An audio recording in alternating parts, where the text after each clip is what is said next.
The gentleman is recognized for 3 minutes. I thank the gentleman for yielding very much, and Mr. Cole has been a leader in this area for many years now, and we appreciate that leadership. And I rise today in strong support of H.R. 644 as chairman of the House Small Business Committee, the Trade Facilitation and Trade Enforcement Act of 2015. The importance of robust international trade for America's small businesses cannot be overstated. Small businesses represent 98% of all goods exporting firms in the United States. 98% are small businesses, establishing our nation's role as the world's leader in international trade. 7 out of every 10 new jobs in this country, 7 out of 10 new jobs are created by small businesses. So if we want to improve the economy and trade, small businesses are an integral part of doing that. In my home state of Ohio alone, more than 1.5 million jobs are tied to international trade, many of them with these small firms. The bipartisan customs reauthorization bill before us today will give small businesses the confidence and security they need to compete in a global marketplace.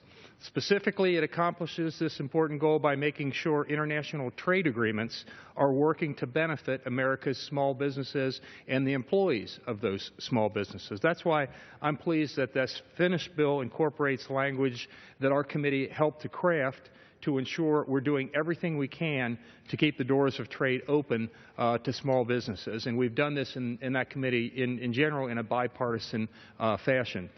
By modernizing the procedures and systems used by Customs and Border Protection, this bill also improves trade facilitation and makes sure their safeguards are working as intended. By giving the Treasury new tools to crack down on currency manipulation, this bill ensures that foreign competitors like China aren't taking advantage of our workers and small businesses, and that's been a top issue in those of us that have dealt with trade, is the concept that the Chinese have been manipulating their currency to give them an unfair advantage over America's businesses.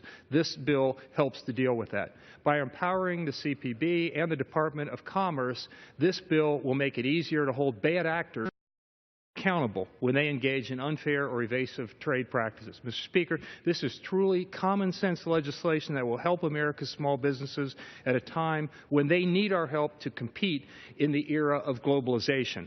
I also want to thank my friend and colleague from Texas, the chairman of the Ways and Means Committee, Mr. Brady, for his leadership on this issue. He's worked on this since he introduced a customs reauthorization bill back in 2011, and I know that's the basis for today's legislation. I again want to thank Chairman Cole for his hard work in this area, because trade is important to jobs. Yes, it's important to large corporations, but it's especially important to those small businesses all across America who engage in international trade. In a Small Business Committee, we're encouraging them more and more to do that. That means more jobs for more families all over this country. So I urge my colleagues to support this. Yield back my time. The gentleman yields back his time.